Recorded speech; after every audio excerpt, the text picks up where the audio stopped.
Quiero empezar este vídeo confesando algo. Hay películas de terror que no me asustan, me inquietan. Y hay otras que directamente me hacen sentir sucia como espectadora. Hola pequeños macabros, yo soy Paula Macabra y esto es La Macabrería. Y es que hoy quiero hablar, pequeños macabros, de este tipo de cine que no busca el miedo, ni la atmósfera, ni el misterio, sino el impacto, el sufrimiento y la exposición explícita del dolor. Películas que te dejan una pregunta flotando en el aire. ¿Para qué todo esto? ¿Qué se supone que tengo que sentir? ¿Por qué sigo mirando? Y sobre todo, y la pregunta más importante, ¿desde dónde estamos consumiendo este horror? Capítulo 1. ¿Qué es la pornografía del horror? Cuando hablamos de pornografía pensamos automáticamente en sexo, pero pornografía no es solo sexo. La pornografía es repetición, explicitud, ausencia de contexto emocional y consumo del cuerpo como objeto. Y eso también puede aplicarse al dolor. Y es que este tema me parece súper interesante, ya que la pornografía del horror aparece cuando la violencia es el centro, la cámara se recrea, el sufrimiento se convierte en espectáculo y no hay reflexión, solo estímulo. No importa exactamente por qué pasa algo, lo que importa es cómo se ve. Y ahí es donde el horror deja de ser narrativo y empieza a convertirse en algo consumible. Capítulo 2. El gore y el terror. Y esto es importantísimo dejarlo claro para que no se me malinterprete. El gore no es malo por definición.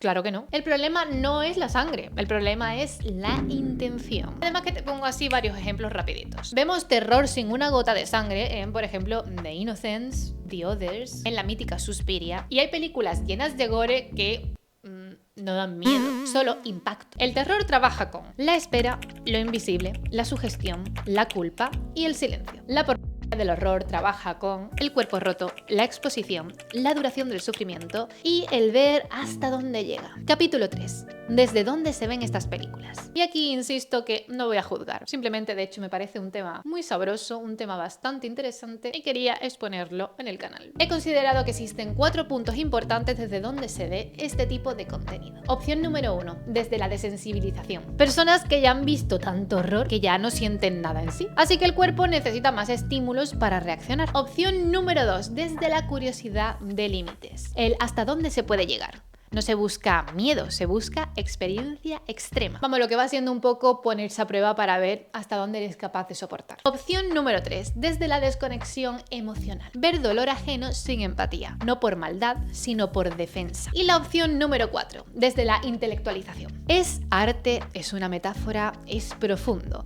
A veces sí que lo es y a veces es solo una excusa para no sentir. Y aquí viene la pregunta incómoda. ¿Reflexionamos o justificamos? Capítulo 4. Ejemplos clave. Mira, traigo varios ejemplos que creo que son clave para entender todo esto que estamos hablando.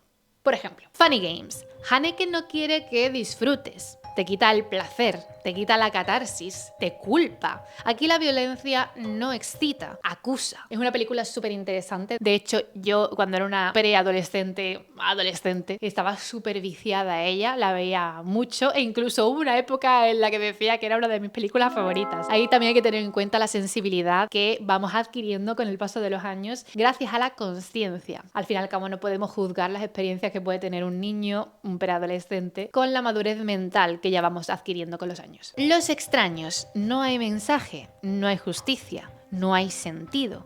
Y por eso es una película que duele tanto. No es pornografía del horror, pero sí nihilismo puro. El mal porque sí, te deja rota y ya. Mártires. Aquí está la gran fractura. Tiene discurso, tiene idea, tiene intención. Pero la pregunta es, ¿necesitábamos ver tanto? ¿El mensaje existe gracias al sufrimiento o a pesar de él? Aquí es donde mucha gente se baja del carro y desconecta y mucha otra conecta demasiado. Capítulo 5. El paralelismo con el porno sexual. Así como hay muchas personas que hoy en día se preguntan desde dónde se produce mentalmente el consumo de la pornografía sexual, qué tipo de cuerpos consumimos y por qué, y qué fantasía se nos repite y por qué se nos ha creado dicha fantasía, quizás también sería interesante hacerse la misma pregunta con este tema, porque ¿desde dónde vemos el dolor? Y es que estos dos temas comparten repetición, escalada, cosificación y pérdida de empatía. No es sexual, pero sí sensorial. Y eso sí que es verdad que debería hacernos parar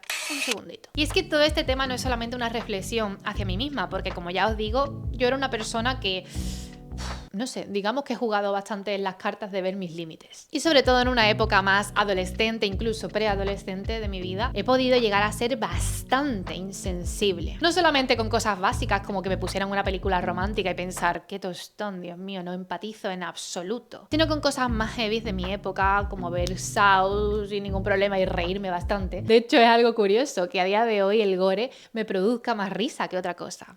¿Mecanismos de defensa?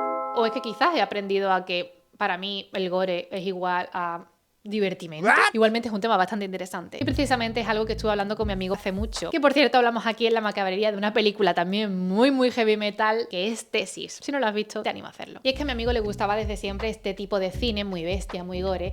Y también compartimos esta visión de que con los años nos vamos sensibilizando y dándole una vuelta a las perspectivas. Que eso no quiere decir que toda persona que consuma cine gore significa que sea un perturbado mental. Yo no estoy diciendo absolutamente nada. Simplemente estoy abriendo a esta reflexión que me parece sumamente interesante. Y es que, como os comunicaba antes, yo creo que aquí el punto está en saber desde dónde miramos. Porque el terror puede ser muchas cosas. Puede ser poético, político, emocional, catártico. O también puede ser solo ruido, carne, impacto y vacío. Y si una película no te deja nada más que el cuerpo roto de otra persona, quizás la pregunta no es qué quería decir el director, sino por qué yo necesitaba ver esto. Porque, pequeños macabros, yo creo que la conclusión final de este vídeo es que el verdadero horror no es el que vemos en pantalla, sino es dejar de sentir algo al verlo. Espero que se me haya entendido el mensaje que he querido dar. Creo que puede abrir a un debate bastante interesante. Yo, como os digo, he sido una persona que he visto prácticamente de todo. De hecho, doy bastante gracias a Dios de no haber tenido ganas de ver en su momento Holocausto Caníbal, porque